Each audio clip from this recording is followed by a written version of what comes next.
వెళ్తుంటే అటు రోడ్డు దగ్గరికి వెళ్ళిన తర్వాత బ్యాక్ నుంచి బాగా కొట్టారు.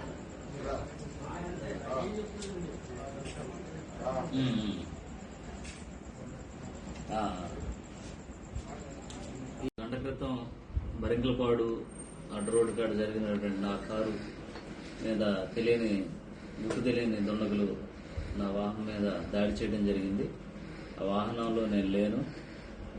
అందులో ముగ్గురు ఉండటం జరిగింది.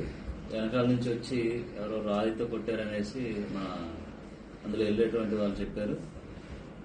నాకు ఎలాంటి అపాయం జరగలేదు.